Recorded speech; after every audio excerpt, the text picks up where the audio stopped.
Welcome to Coaches Weekly. I'm CJ Sellner here with head softball coach Sarah O'Malley Fisher. Coach, it was a long, taxing week for you and the girls, but really good performances across the board. You guys pick up a split with Dominican, you beat North Central, and then you guys take care of business against Edgewood and Rockford over the Easter weekend. Just kind of summarize the whole week for us.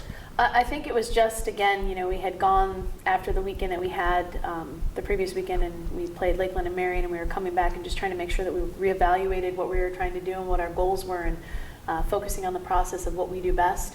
And I think that started with North Central. We came back out, finished up that game. The girls came out and hit really well up and down the lineup. And then, you had to come against Dominican, and Dominican's a great team, and every year it's a rivalry between the two of us, and it's always kind of feisty, and it's a little fun to play, and that's why you play the game to begin with. And they got the first game. They hit a little bit better than us. Their pitcher, Klosterman, was fantastic for the 8 innings. And Marita had a great game that game, too, so it could have gone either way for us. Second game, we were able to get on board quickly with the bats. And then we kind of carried that into Edgewood and to Rockford over the weekend. And I think that that's a testament. There isn't a team that drops off in our conference. You can never, ever take someone who may not be having the type of season that they want to have in our conference and take anyone for granted, for sure. I mean, you said it best. Up and down the lineup was hitting very well for you guys. We could spend all afternoon here talking about everybody, but I thought you can really put people out there. Allison Kruk, the Cougar Athlete of the Week. I thought Marita Van Dyke swung really well, and then Katie Sullivan really came on this week and is really kind of building that momentum in that bottom part of the order, that there's no easy outs 1 through 9. Yeah, no, Katie's worked really hard. She was a little frustrated, and she had been working on her swing quite a bit all season, and it's starting to click a little bit for her. She's getting a little bit better pitch selection. She's getting pitches that are good for her. And Marita's been swinging the bat well. Allison, having her in the 4 spot, she might be quiet, really kind of quiet with her batting average and things that are going on, but she's driving runs in. She's putting the ball in play, and she's making them have to make plays, and that's exactly what we expect from her and Marita. And Melissa Balkema swung the bat well again. Steph Deanna's been getting on. Megan Strong, again, has had a strong weekend. Michelle Alexander swinging the bat better.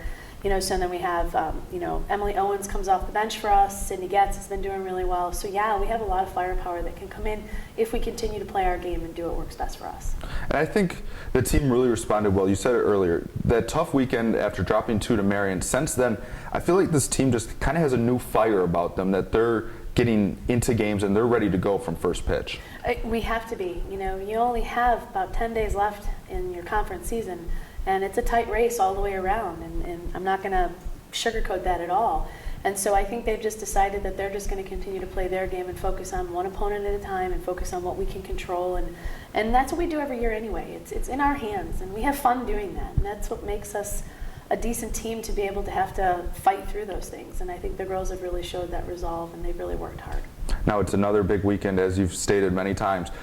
You have Alverno coming here on Saturday, Senior Day, so there's a lot of different emotions that will go into the day, getting to honor Michelle Alexander, Courtney Pepper, and Emily Owens. And now that whole process is tough to you want to focus on them because it is their day, but at the same time, those are 2 key games. And then you head to Wisconsin Lutheran, who's having a good year themselves, and just 4 games that, as we say, can define a season. Absolutely, and it has to start with Alverno on Saturday. And senior days are always tough. Emily and Michelle are actually my first recruiting class. That's the first couple of girls that have come in and have played for me and have been with me for the 4 years. And Courtney is just graduating a year early, which I'm happy for her as well. So you always have those emotions. As a coach, every time a senior graduates and leaves, there's a little piece that goes along with you. So those are hard. But the fun part is we're still playing games, and we have tournament expectations that we want every single year. So those games do matter. And all 3 of those young women are going to have a big impact this weekend for us, I'm sure. Well, we look forward to seeing you guys back out on the field. Cougars take to the field Saturday and Sunday. First on Saturday for Senior Day against Alverno, before heading to Milwaukee to take on Wisconsin Lutheran on Sunday. You can find all the live feeds at CUCougars.com.